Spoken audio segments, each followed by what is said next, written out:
구독, 좋아요, 알림 설정, 댓글까지 부탁드리겠습니다. 이번에 물가 발표가 났는데 물가가 계속 둔화되고 있죠. 이게 정말 맞는 물가냐? 이런 부분에 대해서 합리적 의심이 드는데요. 그런 이야기를 했었습니다. 문재인 정부 때 통계 조작이 있었다. 근데 이번 정부 때도 물가가 안정된 걸 보여주기 위해서 굉장히 좀 낮춰잡고 있지 않냐. 이런 부분에 대해서 이야기를 한번 해보도록 하겠습니다. 자, 이번에 물가 발표 났죠? 한은에서 2% 중반대 물가가 나왔다. 이번엔 2.4% 나왔죠? 긍정적이고 둔화세를 이어갈 것이다. 석 달 연속 2%, 2.9, 2.7, 2.4. 와, 진짜 잘 잡혀가고 있죠. 2%가 눈앞으로 보이고 향후 둔화 추세를 이어갈 것으로 내다보고 있다. 근원 물가 상승률이 2%대 초반 수준에서 안정된 흐름을 이어가는 가운데 물가 상승률도 예상했던 것처럼 하향 추세를 보이며 2% 중반까지 낮아졌다는 점이 매우 긍정적이다. 곧 금리 인하해도 되겠다. 물가 잡혔으니까. 이런 식으로 이야기를 합니다. 그래서 이번에 물가 발표를 쭉 봤는데 그런 부분에 대해서 굉장히 딱 봐도 아니다 싶은 것들이 바로 눈에 보여가지고 요걸 한번 이야기를 해볼게요. 2024년 소비자 물가 동향 통계청에서 발표한 이 내용을 봤을 때요. 전월비로는 뭐 떨어진 것도 있죠. 총지수 전월비 떨어졌다. 뭐 상품, 농축수산물 여기서 좀 많이 떨어졌다고 나오고요. 그다음에 공업제품 조금 떨어졌고 이제 오르는 것도 있죠. 전기가스 수도, 서비스, 집세, 공공서비스, 개인서비스. 근데 전년 대비로 봤을 때요. 농축수산물은 아직도 상승률이 높고 대신에 상승률을 많이 깎아주는 게 전기가스 수도, 집세 여기서 많이 깎아주고 있죠. 근데 전기가스 수도 같은 경우야 정부에서 이런 것들 좀 억제를 해주고 있으니까 그렇다 치더라도요. 집세가 이렇게 나오고 있어요. 집세의 품목수는 두 개밖에 없습니다. 가중치는 99.1. 그래서 다른 것보다 가중치가 낮아 보이긴 하는데요. 딱 두 개가 이만큼 차지한다는 것은 각자 가중치가 굉장히 높다는 소리예요. 저희가 저번에 한번 말씀드렸었죠. 매매 가격. 이것은 물가에 영향을 주지 못한다. 다른 나라들과 다르게 한국은 자가 주거비는 물가 항목에 포함하지 않고 임대 주거비만 포함을 하죠. 그 임대 주거비를 봤을 때 한 달간 0.1, 1년간 0.3 요것만 오르냐. 요 부분이 의심이 가는 거죠. 지출 목적별 가중치 변화가 2022년에 시행이 됐다. 주택수도, 전기, 가스, 연료 이런 거는 그대로 변동 없이 됐는데 식료품 및 비주류 음료 이런 것들이 이제 2022년 때 굉장히 높은 비중을 차지했었죠. 물가를 올리는데 가장 핵심적인 역할을 했던 게 요거였죠. 유가랑. 근데 이런 것들의 비중은 낮추고 음식 및 숙박 이런 것들 내수 경기 침체로 인해서 잘 안 올라가고 있었죠. 이런 것들은 이제 비중을 높인다. 이런 식으로 물가가 잡히는 것처럼 작년에 바꿨죠. 그러니까 작년 말에 통계를 바꾸니까 올해 계속 2%대가 나오는 거예요. 가중치가 높이 나올 것들은 축소하고 그 다음 교통비 이런 거 잘 안 오르죠. 올랐다고 하더라도 이런 것들은 가중치를 높이고 많이 올라간 것들은 가중치를 낮추고 이런 식으로 진행을 했고 그래서 보면은 가장 폭등했던 식료품 이런 것들이 기준 연도로 변경하면서 가중치를 확 낮춰버렸다. 그러니까 물가가 많이 잡히는 느낌이 드는 거죠. 여기에 품목 성질별 가중치를 보면요. 집세 가중치가 올라갔죠. 집세는 아까도 말씀드렸지만 임대주거비, 전세와 월세 가중치가 높은데 가중치를 높였으면은 지금 전세가가 올라간다, 월세가 올라간다 이런 것들을 제대로 반영을 해야 되는데 아까 보면 거의 안 오르는 것처럼 반영을 하고 있다. 가중치 상위 20개 품목 현황을 보면요. 가장 많이 차지한 게 전세죠. 그 다음이 월세다. 그러니까 단일로 따지면요. 얘네가 가장 비중이 높다. 그러니까 저게 제대로 반영이 되면은 지금 전세가 계속 폭등한다고 그러고 월세가 계속 폭등한다고 하는데 왜 물가가 잡혀요? 진감에서 주요 10개 품목 보면은 이제 유가 떨어지니까 이런 것들 가중치는 높이고 이런 쪽에 가중치는 낮추는 거죠. 그럼 부동산원에서도 보면 어때요? 부동산원 전세가격 지수 지금 전세가 폭등하는 것처럼 이야기를 하고 있죠. 그러면은 부동산원에서 전세가 얼마나 올랐냐? 최근 1년 동안 2.4% 올랐습니다. 물론 6월께 아직 안 나와서 그래요. 그 다음에 월세가 같은 경우도 1.3% 올라갔습니다. 그러니까 둘 중에 하나는 거짓이라는 거죠. 첫 번째, 전세가 폭등이나 월세가 폭등이 거짓이다. 아니면 두 번째, 전세가 폭등이나 월세가 폭등을 하고 있는 게 맞다라고 하면은 부동산원이나 통계청에서 통계를 잘못 잡고 있다. 그 이유는 전세가, 월세가가 차지하는 비중이 2022년에 높아졌는데 2022년에 왜 높아졌겠어요? 2022년에 떨어졌으니까. 그때 역전세는 나고 있었잖아요. 그래서 비중을 늘려놨는데 어이 튀네? 이거를 물가에 정상 반영하면 어떻게 된다? 금리를 내리는 게 아니라 올려야 될 수준으로 되지 않을까. 그러니까 2023년 12월에 저게 2022년 기준으로 변동이 됐어요. 그렇다는 소리는 전월세 폭등이 거짓이든가 아니면 물가 잡힌 게 거짓이든가 그런 상황인 거다.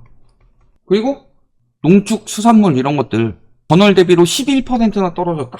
진짜 그렇게 뚝 떨어졌어요? 뭐 대파가 875원이라면은 가능한 일이겠지만 그러니까 올라가야 돼서 긴축을 해야 되는 그런 것들에 대해서는 올라간다 말만 떠들고 실질적으로 반영 안 해가지고 계속 금리 내려야 된다 이런 이야기를 하고 있는데 근데 채소값이 한 달 만에 10%, 11%나 떨어졌냐 이게 의심이 간다는 거죠. 뭐냐면은 축소 반영하잖아요. 조금 더 예를 들어서 집값이 1억짜리가 2억 됐다고 해서 집값 100% 올라갔다가 안 합니다. 여러 가지 이제 통계를 써가지고 뭐 0.01% 뭐 0.1% 이런 식으로 올라가게 반영이 되잖아요. 그러면서 최근에 집값 떨어졌다고 집 살 수 있다. 이런 통계는 또 귀신같이 나오죠. 이것도 한번 분석을 해봤습니다. 자, 주택 구입 금융 부담이 하락세를 지속하고 있다. 그래서 2분기에는 좀 올라갈 것으로 보이는데 집값 올라간다고 하니까 서울 지역의 중위소득 가구가 중위가격 아파트를 구입한 경우 소득의 39%를 원리금 상환으로 부담해야 한다. 즉 중위소득 가구가 중위가격 아파트를 DSR 40% 이내로 살 수 있다. 지금 이런 보도가 나온 거죠. 표준대출은 총 부채 상환 비율 25.7%에 더해 주택담보대출 비율 47.9%를 20년 만기 원리금 균등 상환 조건으로 가정한 경우다.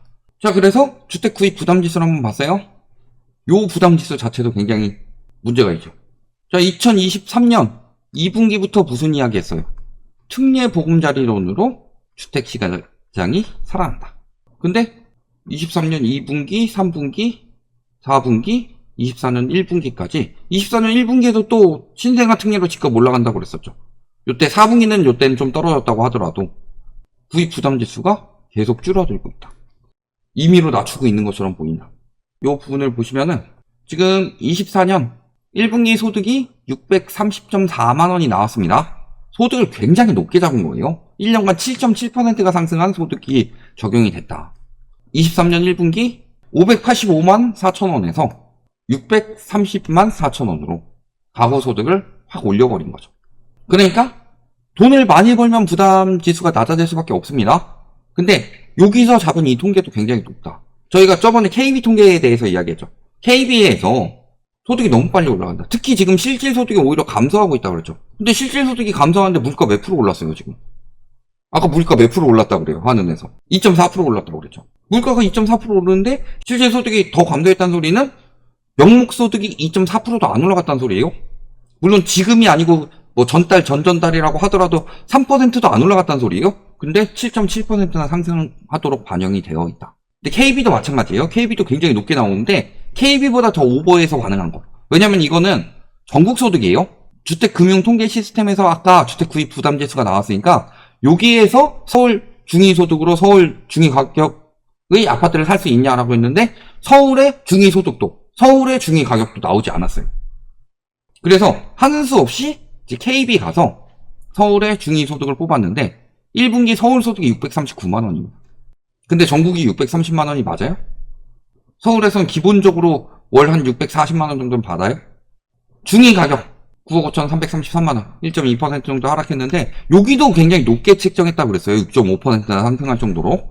근데 전국이랑 서울 소득이 거의 비슷하다. 서울이 전국에서 소득이 가장 높다고 그랬죠. 두 번째가 울산 뭐 이런 식으로 저번 통계 나왔었잖아요. 그러니까 아까 거기서 DSR을 책정할 때 굉장히 높게 책정을 해준 거다. 자, 이걸 토대로 계산을 해봤습니다. 아까 639만 원이죠. 639만 원으로 계산을 하면은 소득이 7,668만 원이다.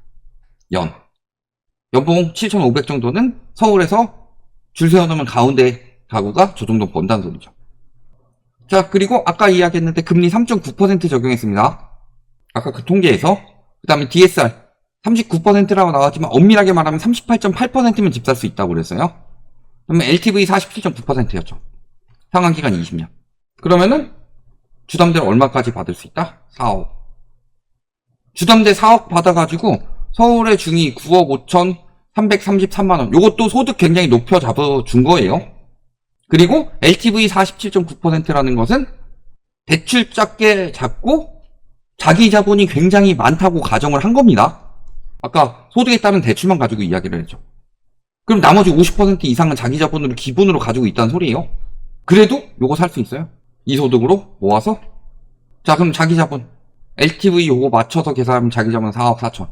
그러면 집값이 한 8억 5천 정도. 소득을 억지로 높여놔서 하더라도 지금 가격과 1억 정도 차이가 난다. 근데 살 수 있다고 하고 있어요. 지금 벌써. 그러니까 지금 DSR로 살 수 있으니까 당장 집 사라. 이런 식으로 부추기고. 한쪽에서는 전세 가격, 월세 가격 계속 오를 거라고 그러죠. 곧 금리 인하 하니까.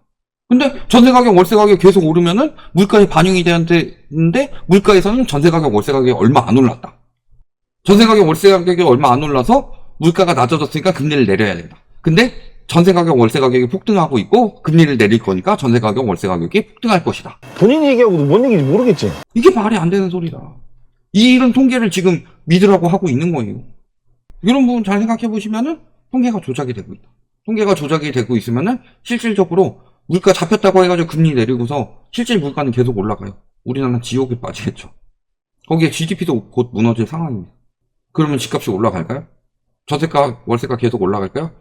이게 진실이다. 더 이상 속지 마라. 여기까지 말씀드리겠습니다.